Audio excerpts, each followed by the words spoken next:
അപ്പോൾ guys welcome back to my YouTube channel. അങ്ങനെ കൊട്ടിയൂർ വിശേഷങ്ങൾ പാർട്ട് 2 ആണ്. ഞങ്ങൾ അവിടെ എത്തി കുളിയൊക്കെ കഴിഞ്ഞിട്ട് ക്യൂവിൽ നിന്നു കേട്ടോ. ഈ കുളിക്കുന്ന നേരം എന്ന് പറയുമ്പോൾ എൻ്റെ ഊഹം ശരിയാണെങ്കിൽ രാത്രി 1:45 2 മണിയാണ്.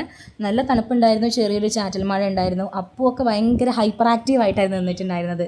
ഞങ്ങൾ എത്തുന്നതിന് മുന്നേ ഞങ്ങളുടെ മുന്നിലുള്ള ക്യൂ കണ്ടോ, ഇവർക്ക് എപ്പം മുതൽ നിൽക്കുന്നതെന്ന് നമുക്കൊരു ഐഡിയ ഇല്ല. രാത്രി വന്നിട്ട് നിൽക്കണവരാണോ, അതായത് തലേന്ന് സന്ധ്യയ്ക്ക് നിൽക്കണവരാണോ ഒന്നും അറിയില്ല.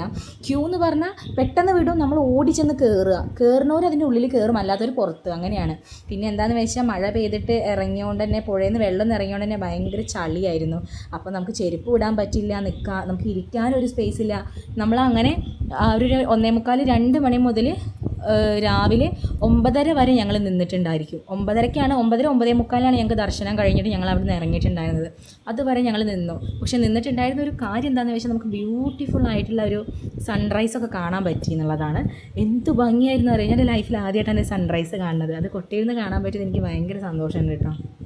പിന്നെ അവിടെ കണ്ടതാണ് ഇങ്ങനെ കല്ലുകൾ അടുക്കി വെച്ചിട്ടുള്ളത്. ശരിക്കും അത് അവിടുത്തെ ഒരു എന്താ പറയുക, ഒരു കാര്യമല്ല, വേറെ ഏതോ അമ്പലത്തിലാണ്. പക്ഷേ ഇവിടെ എന്തിനോ ആൾക്കാർ അങ്ങനെ ചെയ്യുന്നുണ്ടെന്നുള്ളത് അറിയില്ല കേട്ടോ. ഏട്ടൻ പറഞ്ഞു ഈ കൊട്ടിയൂരത്തതല്ല എന്നാണ് ഏട്ടൻ എന്നോട് പറഞ്ഞിട്ടുണ്ടായിരുന്നത്. എനിക്കറിയില്ല. കുറേ പേര് വന്നിട്ട് അങ്ങനെ കല്ലുകളൊക്കെ അടുക്കി പെറുക്കി വെക്കുന്നത് കണ്ടു. ഞാൻ കുറേ നേരം നോക്കി നിന്നു. പിന്നെ രാവിലെ തന്നെ കച്ചവടത്തിന് എന്നുള്ള രീതിക്ക് ബുക്കൊക്കെ ആയിട്ട് ആൾക്കാർ ഇറങ്ങിയിട്ടുണ്ടായിരുന്നു. പിന്നെ അവിടുത്തെ ആനേനൊക്കെ കണ്ടു കേട്ടോ.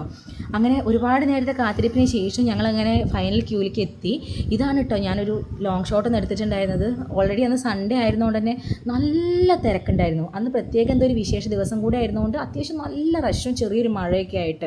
പിന്നെ അവിടെ എത്തിക്കഴിഞ്ഞിട്ട് എന്താണെന്ന് വെച്ചാൽ നമുക്ക് കുറേ നേരം ദർശനമൊന്നുമില്ല, നമുക്ക് പെട്ടെന്ന് കഴിഞ്ഞിട്ട് നമ്മൾ വിടുകയാണ്. പക്ഷേ എന്താണെങ്കിൽ നല്ലൊരു എക്സ്പീരിയൻസ് ആണ്. ലൈഫിൽ 1 ടൈമെങ്കിലും നമ്മളവിടെ വിസിറ്റ് ചെയ്യണം. അങ്ങനെ തൊഴുത് കഴിഞ്ഞിട്ട് നമ്മൾ എല്ലാവരും വെയിറ്റ് ചെയ്തിട്ട് അങ്ങനെ നിൽക്കുകയാണ്. വിശേഷങ്ങൾ ഇവിടെ തീരുന്നില്ല. അടുത്ത അമ്പലത്തിൽ പോകുന്നത് അടുത്ത വീഡിയോയിൽ ഉണ്ടായിരിക്കും. അതുവരെ tata, bye bye, see U.